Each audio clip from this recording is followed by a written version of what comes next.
నేను group captain Chandrasekhar. ఇది air force adventure team.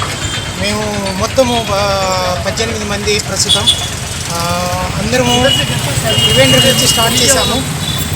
ఇది air force adventure team Kanyakumari to Kargil. ముఖ్యంగా భారతీయ ఐక్యత గురించి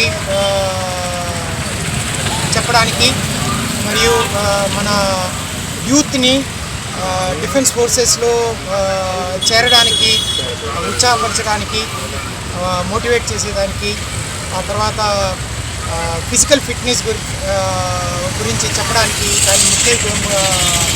దాని ఇంపార్టెన్స్ గురించి చెప్పడానికి, రోడ్ సేఫ్టీ, ఈ ఉద్దేశాలతో మెయిన్గా ఈ ఎక్స్పెడిషన్ స్టార్ట్ చేయడం అయింది.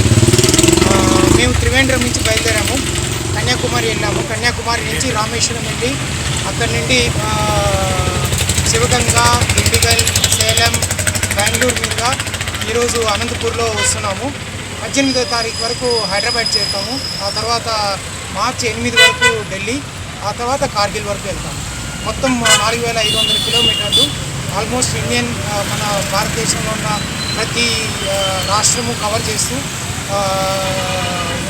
నేను చెప్పిన ఉద్దేశాల గురించి ప్రకటిస్తూ వెళ్తాం. సార్, ఎందుకు చేస్తున్నారు ముఖ్యంగా ఈ సైకిల్ ర్యాలీ? నేను మీకు చెప్పాను కదా, ఇప్పుడు భారతీయ ఐక్యతని పెంపొందించడానికి,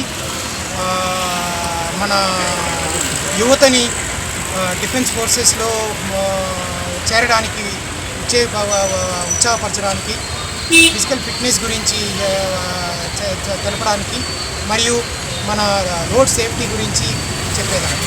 ఎప్పుడు స్టార్ట్ చేశారు సార్? ఇది 3 ఫిబ్రవరి. ఎప్పటికి చేరుతారు సార్ కార్గిల్కి? ఏంటంటే మధ్యలో పాసెస్ అన్ని, హై పాసెస్ అన్ని క్లోజ్ అవుతాయి. సో డిసెంబర్ 9th ఢిల్లీలో ఫ్రీజ్ అవుతుంది. ఆ తర్వాత మళ్ళీ స్టార్ట్ అవుతాయి. ఎప్పుడైతే అక్కడ ఫ్రీజ్ ఓపెన్ అవుతాయో దాదాపు ఎన్ని రోజులు పడుతుంది సార్ కార్గిల్? అవుతుంది, మోస్ట్లీ అక్టోబర్లో స్టార్ట్ అవుతుంది. ఢిల్లీ చేరి ఢిల్లీలో ఆగిపోతుంది.